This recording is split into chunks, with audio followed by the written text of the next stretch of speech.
Nah, selanjutnya karena yang ditanya adalah percepatan, maka kita harus hubungkan persamaan 1 sama persamaan 2 yang nanti hasil akhirnya itu ada nilai percepatannya.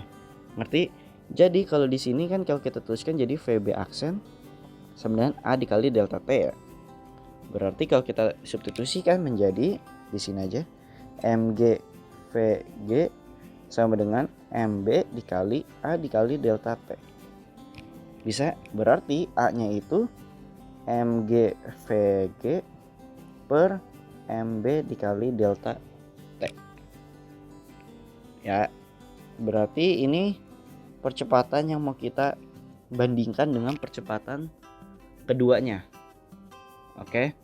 Nah, karena di soal di sini di pertanyaan selanjutnya itu jika selang itu sekarang mengalirkan gas dengan debit yang sama tetapi rapat masanya itu sama aja kayak massa jenisnya.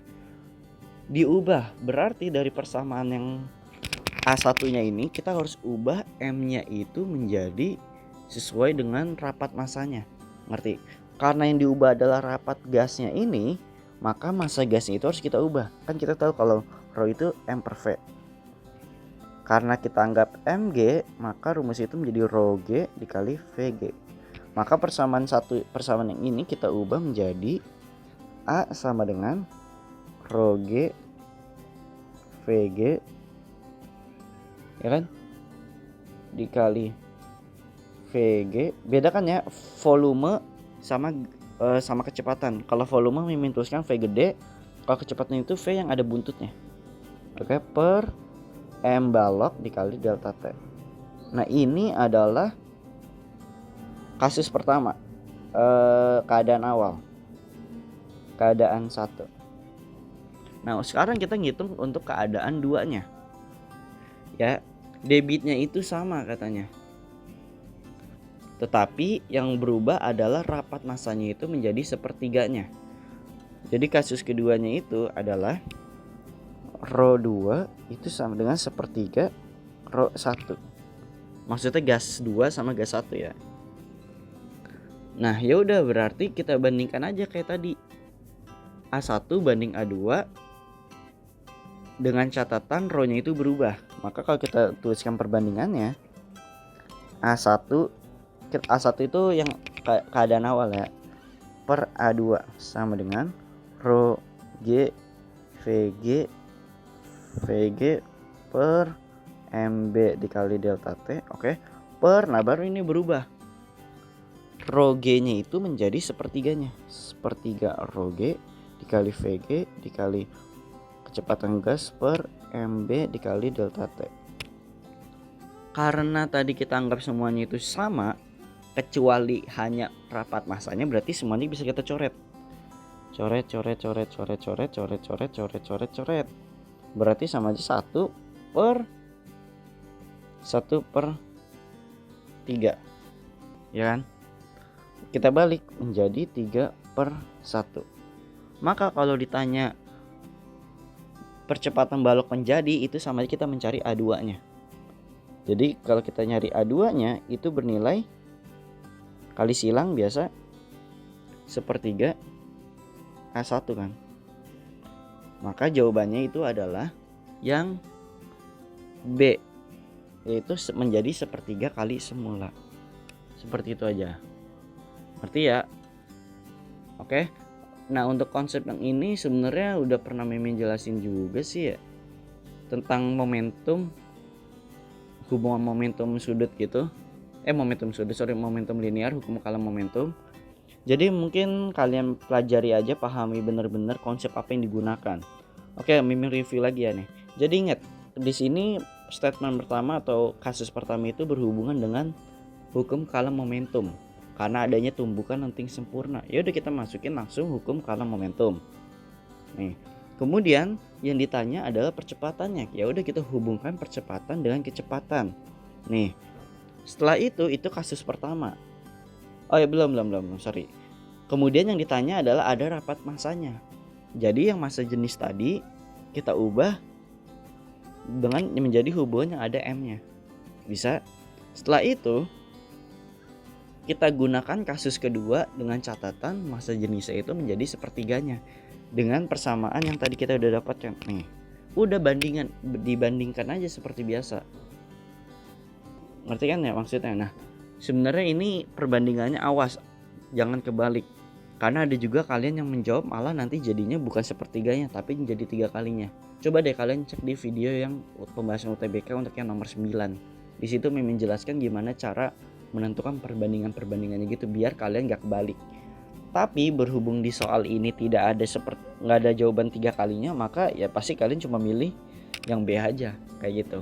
Oke, kalau ada yang kurang jelas coba bisa tanya di kolom komentar, DM Instagram dan lain-lain. Oke, kalian harus ngerti untuk semua konsep fisika UTBK ini. Sampai berjumpa di pembahasan soal UTBK nomor 13 selanjutnya.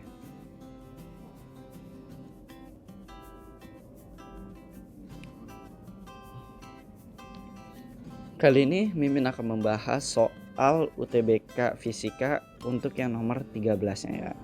Langsung aja kita mulai. Dalam wadah tertutup A terdapat sejumlah es pada titik leburnya. Sementara itu, dalam wadah tertutup B terdapat sejumlah es asin yang terbuat dari air asin pada titik leburnya yang massanya sama. Jadi ada 2, es biasa dan es asin. Kedua wadah tersebut terbuat dari logam. Kemudian kedua wadah diletakkan saling bersentuhan. Pada keadaan akhir terdapat air asin bersama es asin dalam wadah B dan es dalam wadah A. Nah, dari statement ini kita bisa tuliskan kalau misal air asin bersama es asin. Jadi wadah B-nya itu B itu ada air dan es. Atau bisa kita tuliskan kalau misalkan es asinnya itu sudah melebur. Sedangkan di wadah A-nya itu masih sisa air, masih es doang.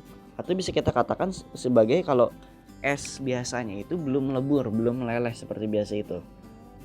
Ngerti kan maksudnya ya? Jadi di sini ada kata titik lebur. Nih, pada titik lebur itu apa? Mimin tuliskan. Titik lebur itu kayak suhu ketika benda mencair. Oke, ketika benda mencair. Pertanyaannya itu di option jawaban itu berhubungan dengan titik lebur, kalor jenis. Udah gitu doang. Nah, pada kondisi awal Mimin tuliskan aja pakai kata-kata. Pada kondisi awal itu kan esnya itu membeku ya. Esnya itu ya pasti membeku dong. Dimana suhunya itu pasti kurang dari 0. Karena kan syarat air membeku itu kan suhunya kurang dari 0 ya. Atau kita bisa tuliskan kalau T lebur air itu sama dengan 0 derajat Celcius. Oke. Dan ada air asinnya juga. Jadi ini esnya itu berlaku untuk es air biasa sama air asinnya ya.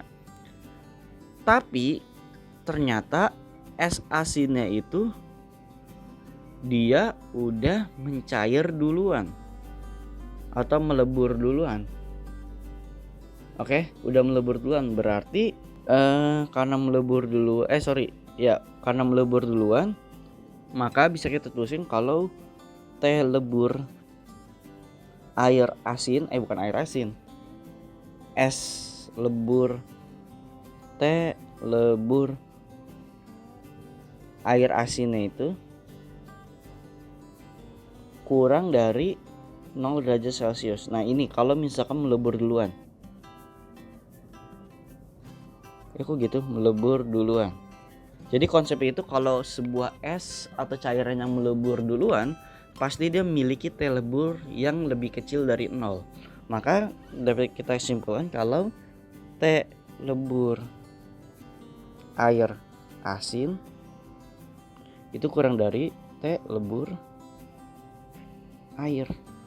Maka di opsi jawabannya itu yang D. Oke. Di sini kalor jenis itu tidak berpengaruh karena di soal juga tidak menyinggung tentang kalor jenis. Lebih fokus ke titik leburnya. Oke? Sekali lagi, konsep utama yang harus kalian pahami adalah ketika es yang lebih melebur duluan dibandingkan es satunya, maka es yang melebur duluannya itu memiliki titik lebur yang lebih rendah dari 0. Oke? Seperti itu aja. Sisanya paling kalian hafalkan tentang konsep grafik kalor aja sih. Ngerti kan yang keadaan dimana melebur, keadaan dimana mencair, menguap, dan lain-lain. Ngerti ya? Oke. Oh ya, untuk konsep tambahannya Mimin tuliskan kayak grafik hubungan aja ya untuk mencari kalor. Jadi di dalam mencari kalor itu kan grafiknya seperti ini ya. Nah, ada garis seperti ini biasanya. Set, set. Ini Q, ini T. Delta T aja deh. Di sini 100. Untuk air itu di sini adalah keadaan membeku atau wujudnya itu es. Kita gunakan rumus Q sama dengan mLs. Di sini masih dalam bentuk es. Sorry. Ini karena ada perubahan suhu maka masih rumus ms dikali cs dikali delta T.